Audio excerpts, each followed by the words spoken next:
fazer as pessoas entenderem isso? Como que eu faço para que as pessoas entendam de uma maneira simples a existência de Deus? Aí eu escutei a voz do meu mentor que disse assim para mim, assim, dessa forma. Eu falei, mas que forma? De uma forma simples. Mas que forma simples é essa? Como você está fazendo agora. Você está pensando sobre Deus fazendo uma coisa simples. Eu estava lavando a roupa e pensando sobre Deus. Daí eu falei assim, você não está ouvindo o que eu estou falando? E eu falei, tô, mas eu tenho mediunidade, né? Ele falou, não, eu não estou usando a sua faculdade mediúnica para falar com você. Eu falei, ué, como não? Pois se eu escuto vocês é porque eu tenho mediunidade, não é? Não, eu não estou usando a sua faculdade mediúnica para comunicar com você. Mas como não? Esse tempo todo? Não. Nem todas as vezes que eu conversei com você, eu usei a tua faculdade mediúnica. Eu falei, não. Eu usei a sua disponibilidade, a tua vontade de me ouvir. Eu falei, como assim? Não era a minha mediunidade? Não. Era o simples fato de você querer ouvir. Eu falei, fala sério.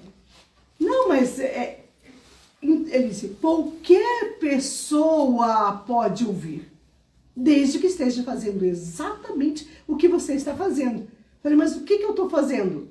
Ele está aberta para ouvir. Você está me ouvindo porque você quer ouvir. Eu falei, não é porque... Perguntei, mas não é porque eu não estava acreditando que não era a minha mediunidade. Não, eu não estou conversando com você de forma mediúnica. Eu estou conversando com você como um mentor conversa com o seu... ele usou a palavra que eu esqueci agora, uma palavra linda, chique, que eu não sei, não lembro, não me recordo, porque eu fiquei tão, espantada. Aí eu falei assim, mas como ele? É isso que você tem que dizer para as pessoas. Você tem que ensinar as pessoas que nós podemos ouvir quando nós desejarmos. Que basta que a gente solte, se livre dos dogmas, das amarras, se liberte daquilo que acredita. Eu falei, uau, eu fiquei espantada, porque eu jurava que era pelo fato de eu ter mediunidade que eu escutava o que ele me dizia. Continuando, ele disse assim, tá, mas então como é que eu digo para eles sobre Deus? E ele disse, da forma mais simples. Deus é tudo o que você crê. A lei primeira do universo, foi aí que eu fui procurar as leis, ele diz assim, a lei divina, a primeira lei divina, é a lei da adoração, que está lá no livro dos Espíritos, no capítulo 649, que consiste em quê? Em você elevar o seu pensamento para Deus. Aí ele me disse uma descoberta que eu fiquei atônita. Ele disse assim, porque Deus está em tudo que você crê. Desde que você acredite, ele pode ser um Deus humano, como Jesus, ele pode ser um Deus animal, como um elefante, uma vaca, ele pode ser um Deus elemento, como o sol, como a lua, ele pode ser uma figura imaginária, como uma pessoa com um monte de braços, metade homem, metade águia, metade, ele usou a palavra aqui, gato, metade humano. Ele pode ser o que você está preparado para sentir. Mas desde que você acredite que existe uma força maior que tudo e que rege o universo. Não faz diferença o formato de Deus. Não faz diferença em como você crê nesse Deus. Como uma energia, como uma força, como algo humano. Quanto mais ele falava, mais eu ficava dizendo, era óbvio, tudo isso eu já sabia, mas nunca tinha sido falado de uma forma tão explícita para mim. Nunca eu tinha ouvido falar de Deus de uma forma tão simples. Eu posso crer em todas as formas de Deus. Material, energia, físico, de qualquer forma. Desde que seja uma forma maior que todas as coisas da qual me rege. Eu fiquei fascinado com a forma linda que a espiritualidade me ensinou de Deus. E ele foi explicando de forma simples o quanto nós podemos e podemos entender Deus. E eu fiquei maravilhada com isso. E aquilo, eu fui trabalhar, e é isso na minha mente, todas essas coisas, feliz da vida, querendo dividir com vocês. E esse momento que me acontece hoje, eu disse para ela que eu vou chamar ela de Florzinha, que eu não vou identificá-la. Quando foi hoje, eu vim para casa, né? Fui lá, tudo que era sobre leis divinas, trouxe aqui para explicar para vocês sobre as leis divinas. Afinal de contas, teoricamente, esse era o meu primeiro, era a minha intencionalidade. Quando eu chego aqui, eu cheguei em casa, o Valmir disse assim, Eliane, tem uma pessoa desde as 4 horas lá te esperando. Hoje, desde as 4 horas, ela precisa muito falar com você. Vim para casa, nem arrei minhas coisas, vim exatamente como eu tinha.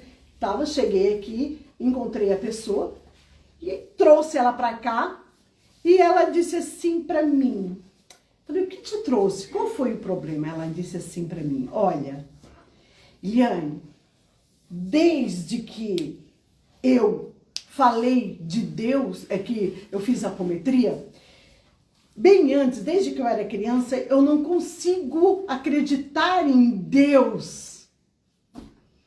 Eu falei, Deus, tu é maravilhoso. Eu falei, pois então, se eu te disser que a primeira questão que vai ser discutida hoje é sobre isso, o que é Deus? E foi então onde eu relatei todas essas coisas e tudo que eu havia conversado com o Espírito, tudo que ele havia me dito e ensinado. E a espiritualidade trouxe para mim a prova física do que precisava ser dito. O meu mentor disse assim, Eliane, nós não precisamos de grandes, enormes conhecimentos. Precisamos primeiro suprir e entender o conceito de todas as coisas. Ele disse, até eu trouxe aqui as leis de Isaac Newton, que é a primeira lei, que é a lei do corpo em movimento, né? Que um corpo só tem movimento quando uma força exerce sobre ele. E aí o mentor explicou-me Isaac Newton de uma forma que eu nunca tinha pensado em Isaac Newton. Ele disse para mim, veja bem, muitas pessoas que não conhecem Deus, que não sentem Deus, precisam de uma força que movimente eles para o encontro de Deus. Senão eles vão continuar inércios, paradinhos ali. Se não houver um movimento, ou seja, um movimento do amor ou a dor, ele não vai entender Deus. Ele não vai ir na direção de Deus. Precisa que uma força exerça esse movimento. Olha como nós estudamos. E ele disse, está ali. A ciência fala sobre isso. E nós não entendemos. Porque nós separamos a ciência do que é espiritual. Quando as duas coisas caminham juntas. Para ser espiritual tem que ser ciência, né? Eu tenho que entender que existe uma lei, um universo que movimenta alguma coisa. Se você não vai a Deus pelo amor, você irá pela dor.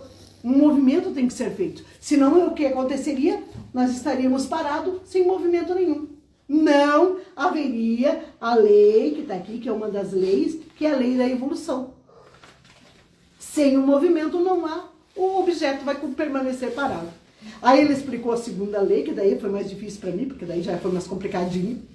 E ele explicou a terceira, que é a lei da ação e reação. Ele disse todas as leis do universo são as leis da natureza. Todas as leis divinas são as leis da natureza. Como a natureza exerce sobre nós, é Deus exercendo sobre todas as nossas forças. É assim que funciona. E aí, que eu vou discutir isso daqui na sexta-feira, que são as leis, né, que eu prometi pro pessoal de sexta, mas tem uma lei que eu achei muito interessante, que é a lei da destruição. lei da destruição. Como que destruição pode ser uma lei? E lá no livro dos Espíritos diz que nós precisamos, olha só, preciso é que tudo se destrua para renascer e se regenerar, porque o que chamais de destruição não passa de uma transformação, tem que pôr fim em renovação para a melhoria dos seres vivos. Nossa, eu preciso destruir a criança que existe dentro de mim para que nasça o adolescente. Eu preciso destruir o adolescente para que nasça o adulto. Eu preciso destruir o adulto para que nasça a mãe. Eu preciso destruir a mãe para que a avó nasça dentro de mim.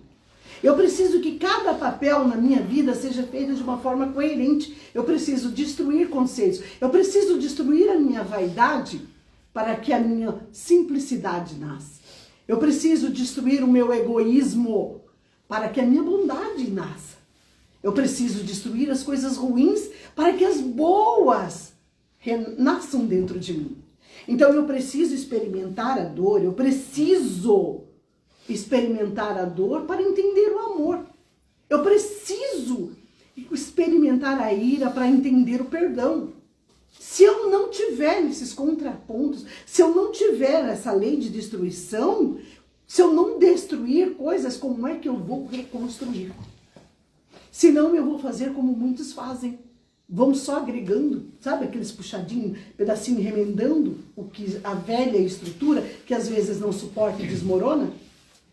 Eu preciso destruir uma estrutura e reconstruir essa estrutura. Eu preciso recomeçar. Eu preciso reencarnar. Eu preciso. É evolução. Mas eu preciso que haja movimentos. Eu preciso que o mundo se movimente. Eu preciso tirar o pé do chão. Mesmo que eu fique parada aqui. Ó, nós estamos parados. Eu estou parada aqui, não estou mexendo minhas pernas, o que é uma coisa muito rara. Não estou mexendo meus braços, nada, não estou me mexendo. Mentira, cara. Mas vamos fazer de conta que eu estou paralisada aqui. Eu não estou mexendo. Mas a Terra tá. Mas o universo tá. Mas o tempo tá. Tudo está em movimento. E eu preciso desse movimento. E de uma maneira tão simples como lavar uma roupa e conversar com o meu mentor sem uso da minha faculdade mediúnica. Conversar porque simplesmente eu abri o meu pensamento e me permiti ouvir. Foi fascinante. Foi uma descoberta de mim mesmo fantástica. Porque eu tinha muito medo de eu estar prisioneira a esta faculdade. E eu sempre pensava, meu Deus, e se de repente por uma acaso eu ficar sem a minha mediunidade, como é que eu vou falar com os meus mentores? E quando ele disse para mim que ele não estava conversando comigo através da minha mediunidade, e sim da minha disposição, eu fiz um movimento e eu tive uma reação. Eu abri a minha mente para ouvir e ele falou. Eu preciso, Eliane, não a médium Eliane, a Eliane precisava abrir a mente e ouvir o que a espiritualidade estava falando. Porque eu não estava realmente em uso da minha faculdade mediúnica. Eu estava lavando roupa, não estava nem aí pensando na minha mediunidade. Então, para mim, eu disse, eu tenho que dividir com vocês uma das maiores descobertas que eu tive durante esse meu caminho, meu caminho espiritual. Perfeito, irmã Eliane. É muito interessante o que você trouxe até para trazer uma perspectiva do que as pessoas devem, a eterna busca do homem. Tanto que esse é um nome do livro do Paramahansa Yogananda, que conta o que nós, como seres humanos, estamos buscando realmente é a unificação novamente com o Pai, com Deus. A gente muitas vezes, pelo nosso ego, buscamos outras coisas para satisfazer as nossas necessidades. Um carro, uma casa, bens materiais, mas quando a gente atinge aquele objetivo, geralmente a gente não se satisfaz. A busca para o outro, porque aquilo é a satisfação do próprio ego humano. e não a satisfação que realmente o ser humano está buscando no seu íntimo, que é a realização divina, a volta ao Pai, a unificação. Foi interessante você dizer a situação do mentor, porque você pode ver Deus em tudo. Tudo. Deus o que é, segundo o livro dos Espíritos, os primeiros questionamentos. Causa primária de todas as coisas, de onde tudo veio. Tudo. Todos os átomos que compõem o nosso universo visível. Todos os espíritos que existem vieram do Pai. Ele é a causa. Ele é o que existe de todo o sempre. Ele é o incriado, o incognoscível. É a causa primária de tudo que há. Então é o seguinte, tem uma parte no livro Autobiografia de um Yogi, que o Paramahansa Yogananda ainda estava estudando nos eremitérios antes de se tornar um iluminado na Terra. Esse mestre indiano, que vem ensinar a conexão com Deus do Oriente da Índia, que é o berço da espiritualidade na Terra, a Índia, e trouxe para o Oriente, que ainda era pouco acostumado com o caminho espiritual.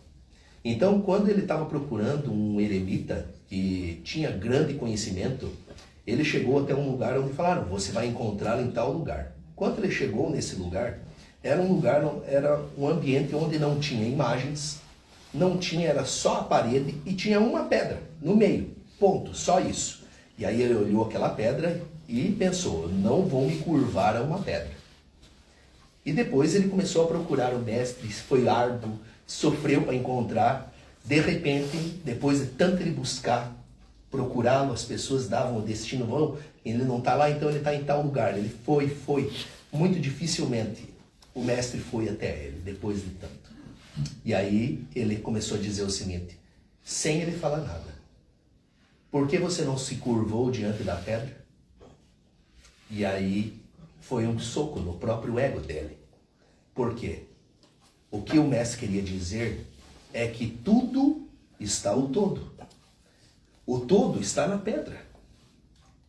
Deus também está na pedra. Ele não é a causa primária de todas as coisas, então logo a pedra também veio do Pai.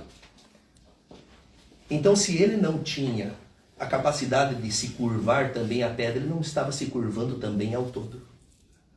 Porque o ego dele se sentiu superior à pedra. Entenderam como é interessante o todo?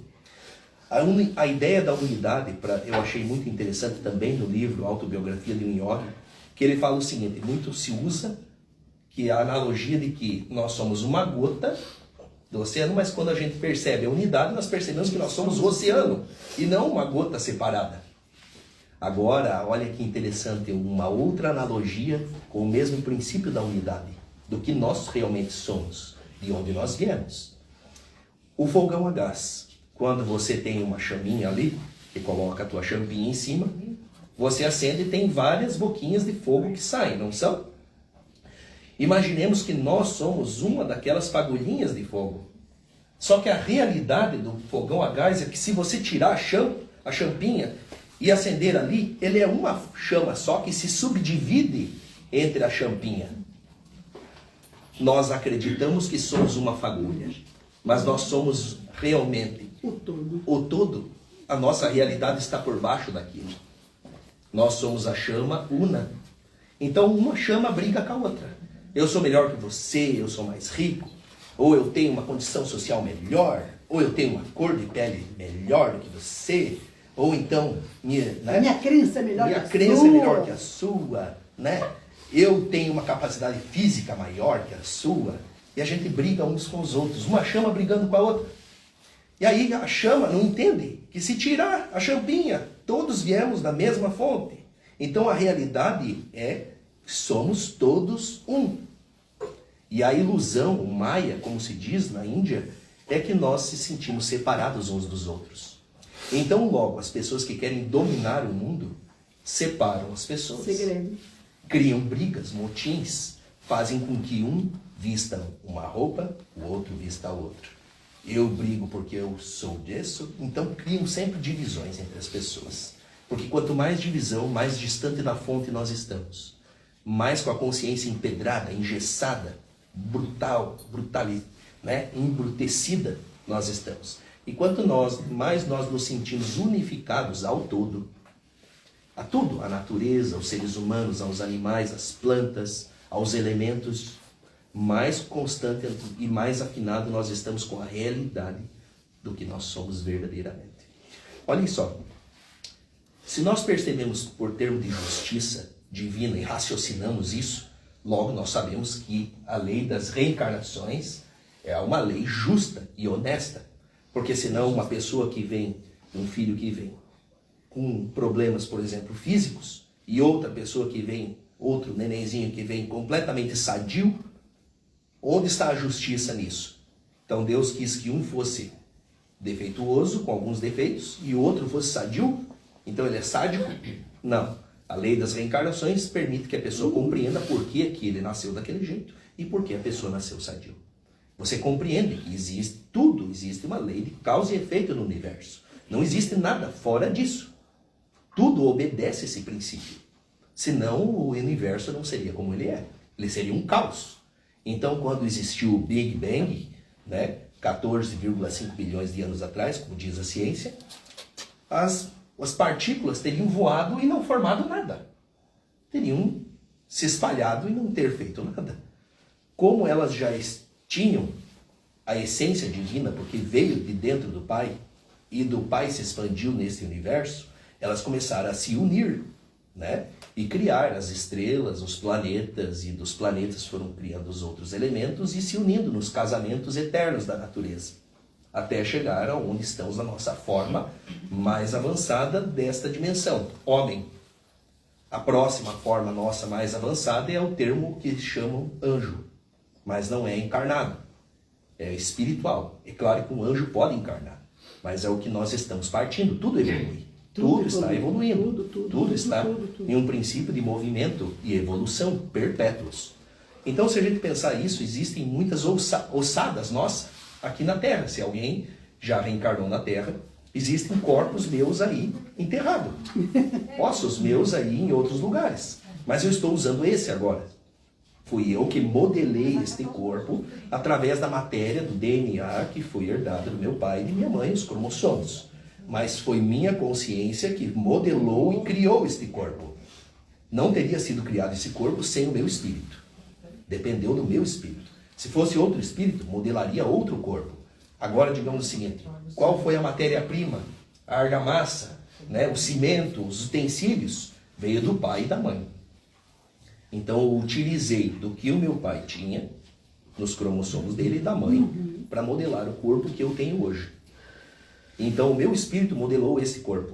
Se eu tivesse, por exemplo, manchas no meu karma, que eu dependesse, por exemplo, de ter, não ter uma mão, por exemplo, por algo que eu fiz no passado, de utilizar a minha mão, por exemplo, em homicídios, poderia não ter uma mão.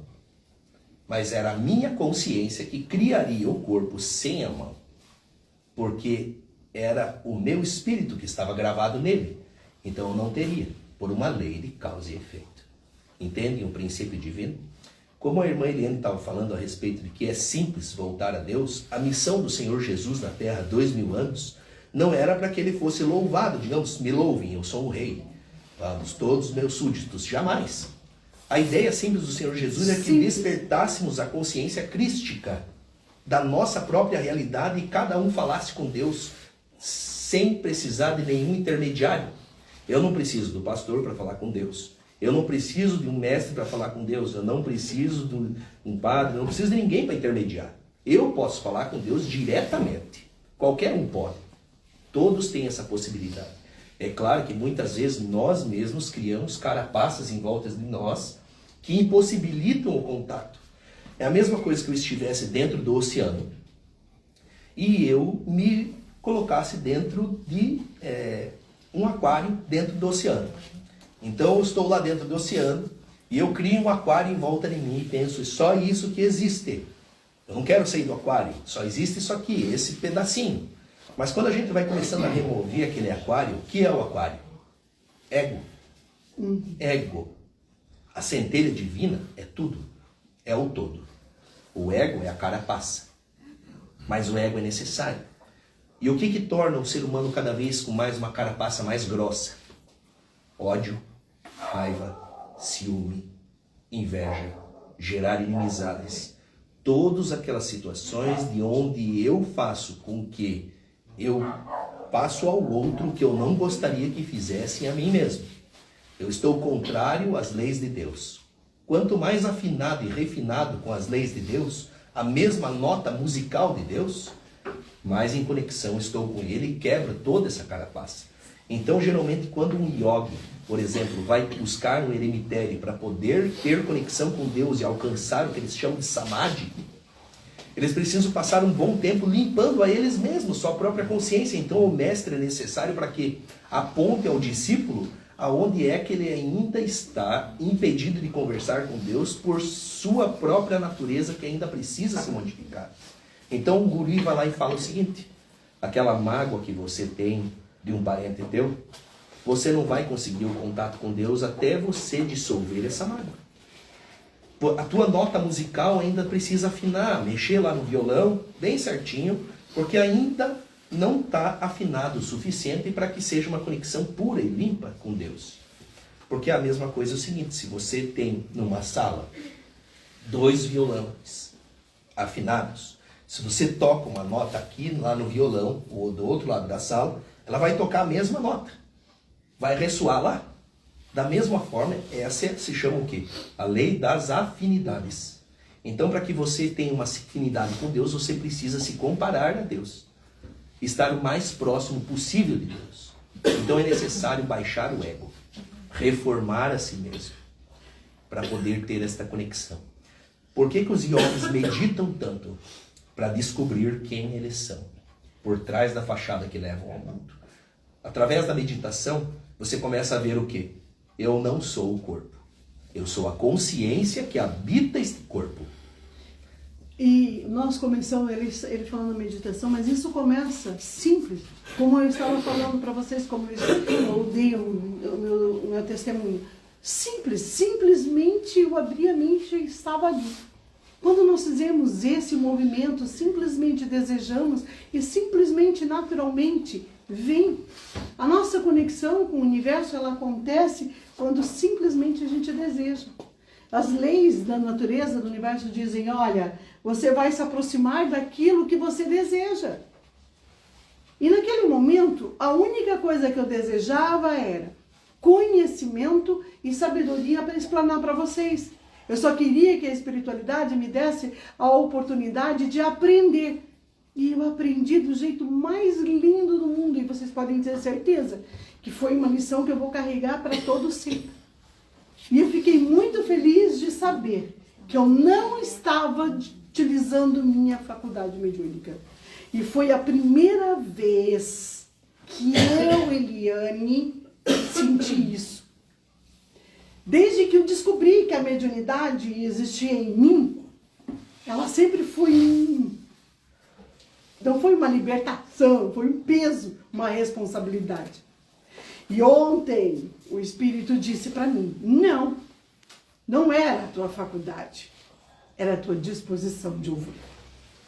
E eu estou muito, muito, muito, muito, muito, muito, muito feliz com isso.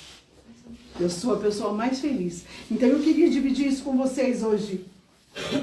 Meditem, que ele falou no caminho.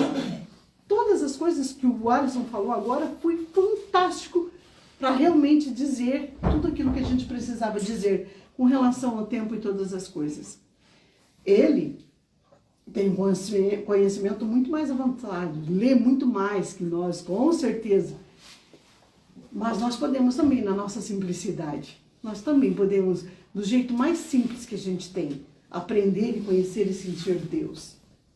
Tanto que não é o que eles falam a respeito de que nós temos que evoluir, é tanto a nossa intelectualidade, assim como o amor. Muita gente vai só para a intelectualidade e esquece o amor. Então, com a intelectualidade, eu posso ser um grande cientista e usar o meu conhecimento científico para fabricar produtos que explodem e destroem pessoas. Se eu tiver o equilíbrio de amor junto, jamais eu vou usar minha intelectualidade para causar destruição à vida. Eu não irei usar o conhecimento para isso, por isso que deve avançar a intelectualidade junto com o amor. Agora é o seguinte, muitas pessoas desenvolvem o amor e deixam a intelectualidade de lado. O que pode ocasionar também problemas. Desequilíbrio. Porque você não vai ter o quê? A sabedoria de como usar o amor. Então, muitas vezes você vai estar sendo amoroso, porque você tem amor, disposição, muito amor, mas não tem a sabedoria para lidar com aquilo. Então, muitas vezes você vai estar o quê? Pode estar dificultando a vida de um filho, pelo amor excessivo que você tem amor a ele, porque você não tem a sabedoria, a intelectualidade para poder o quê? Opa, dar as regras se necessárias. eu não cortar essa situação, ele vai ter um problema lá na frente.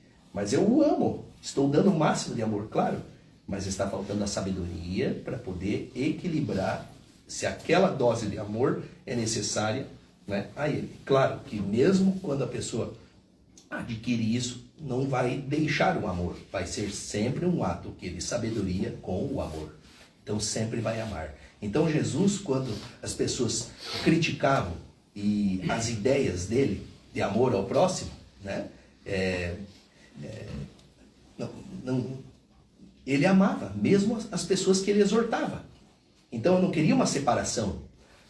Então uma pessoa que ia lá e discutia a respeito do que ele estava fazendo ou queriam escarnecer ele amava do mesmo jeito. Tanto que é uma situação seguinte. O poder que o Senhor Jesus tinha de união com a fonte, ele poderia manipular os átomos. Então, um olhar do Senhor Jesus curava.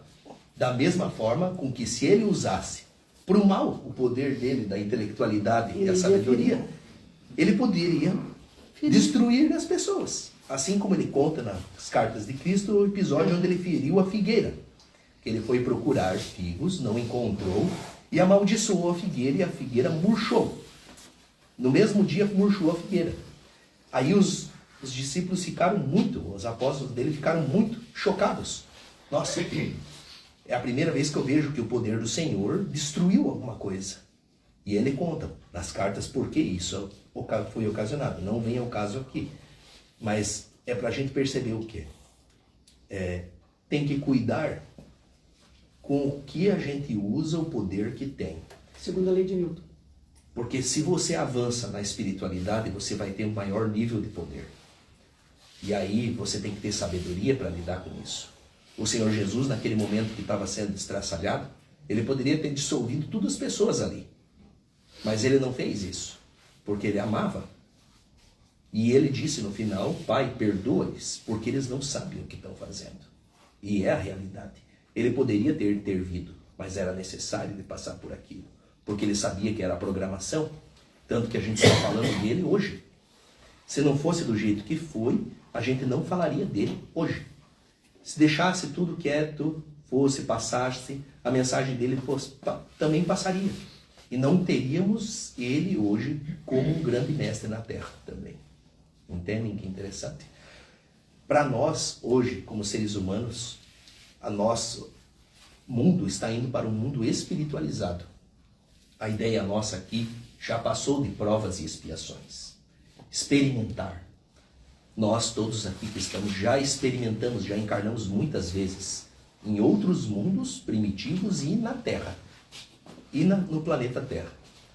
Então, a grande maioria que está aqui já experimentou ser rico, ser pobre, ser sadio, ser doente. Todas as características que de experimentar, já experimentou. Agora, se a pessoa não ainda percebeu qual é o desígnio que ela tem, que é a espiritualização, esse é o caminho do mundo regenerado, é a hora do momento de acordar, tomar a pílula vermelha, como se diz no filme Matrix, né? Você quer a verdade? Você tem que experimentar por si mesmo. Não tem como eu dizer, essa é a verdade. Você tem que experimentar. E você tem que estar disposto a seguir aquele caminho. É tomar a pílula vermelha e seguir um caminho espiritual. Então a espiritualidade é você se reformar a cada dia e estar cada vez mais próximo à fonte eterna. Cada um aqui vai evoluir no seu tempo.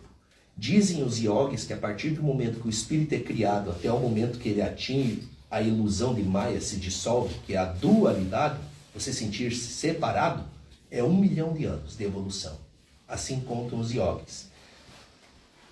Tudo isso pode ser abreviado.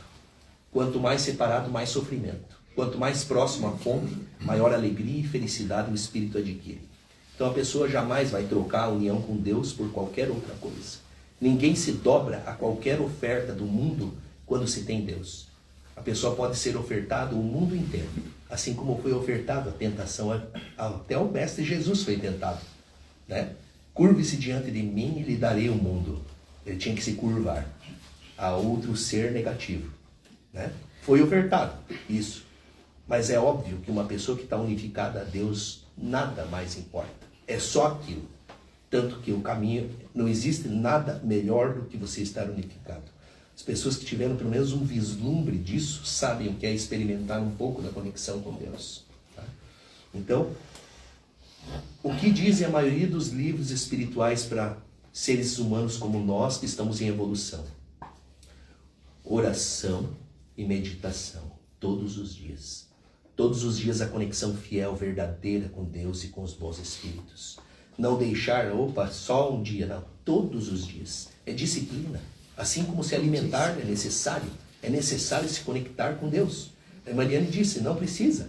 Basta ter o quê? Disponibilidade. Tenha disponibilidade que eles vão estar disponíveis. O Senhor vai estar disponível.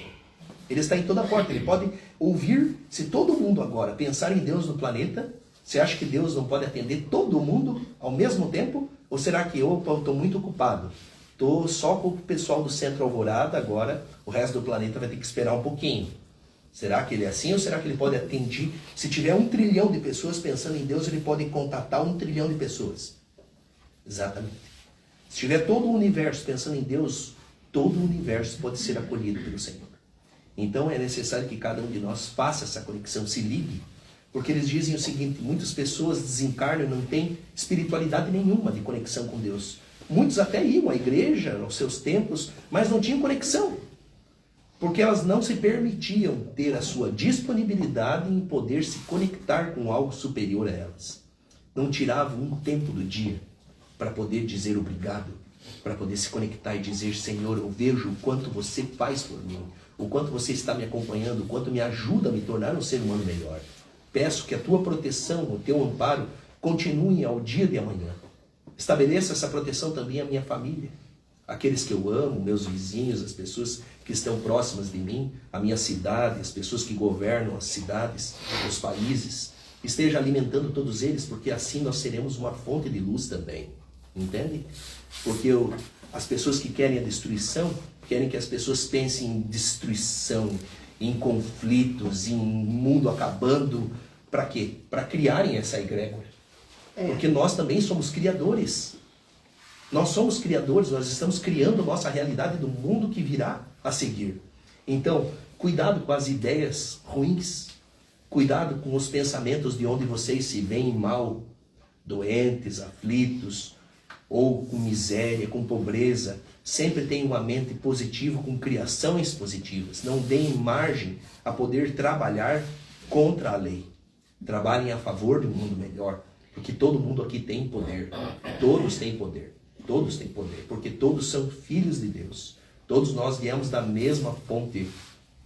Se nós soubéssemos quem somos, diríamos que somos pequenos deuses em criação, em evolução.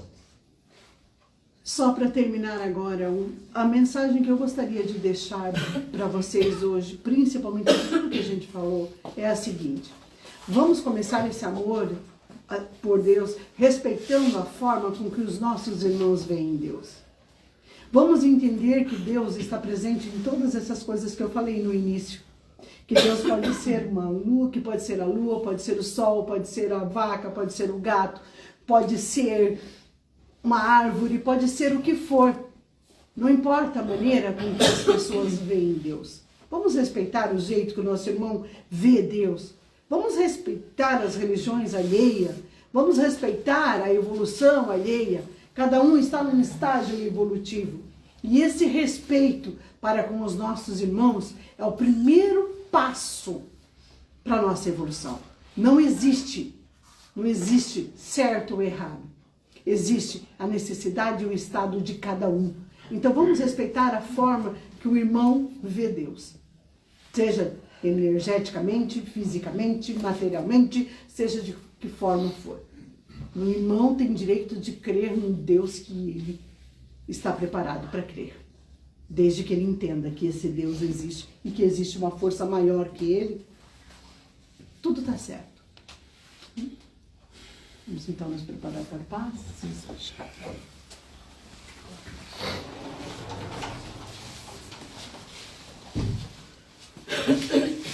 Guarda está colocando aqui dentro. Guarda está colocando. A hora que colocando.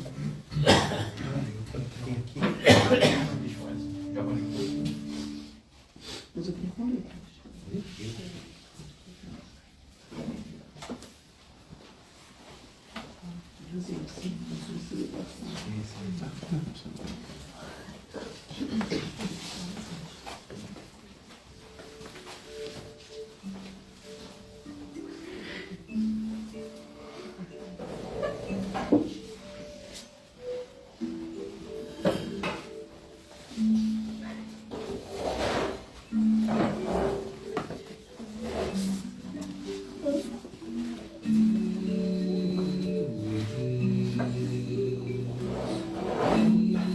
Pegou os cabelos.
Não, pode ir, não, Maria, então.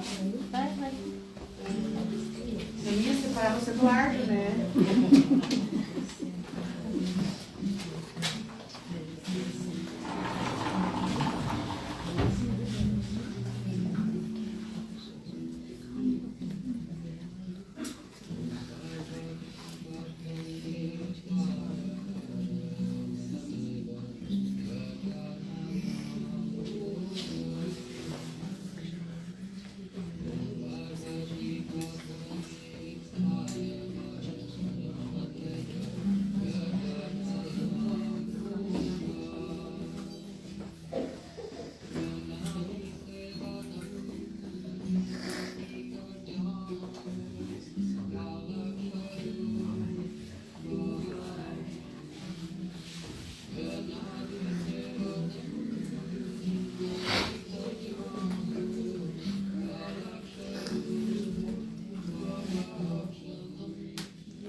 Boa noite, seja bem-vindo.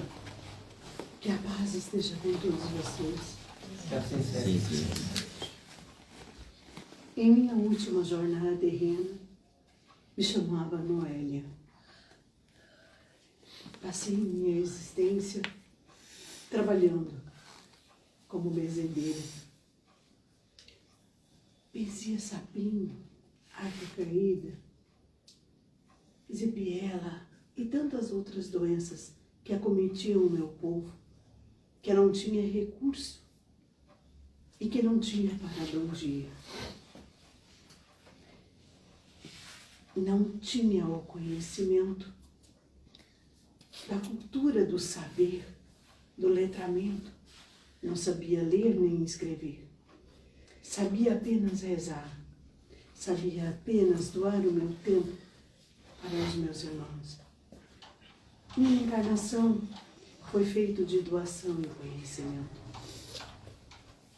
O que eu sabia sobre Deus era o que eu ouvia nas missas que eu frequentava, nas rezas que eu proferia e nos sentimentos que me eram soprados no ouvido e que eu ensinava às pessoas menos prevalecidas. Durante muito tempo da minha existência,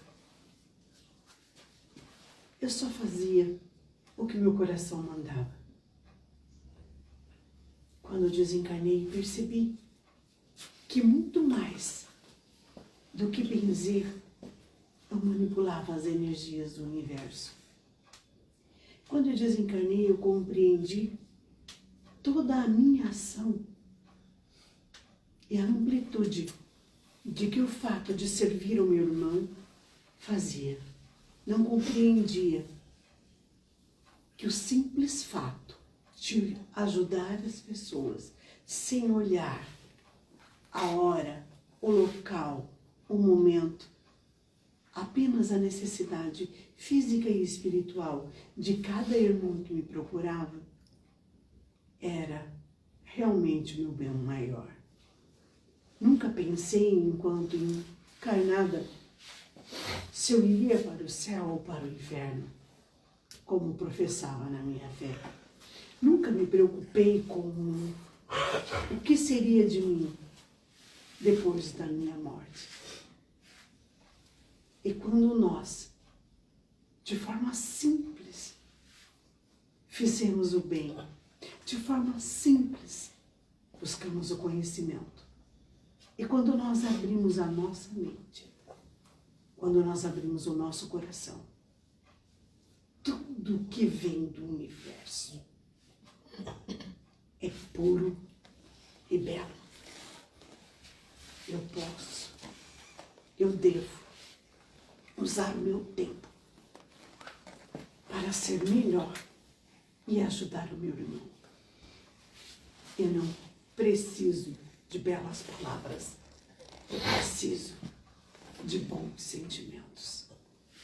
Eu preciso de boa vontade. Eu preciso de boa disposição. Eu preciso querer, sem intenção nenhuma, não me preocupando com o que a terra tem para me oferecer, mas de forma livre, leve, solta, sentir o Deus que permeia o meu coração.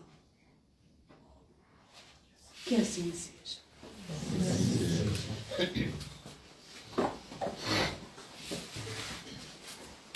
Agora, psicografia.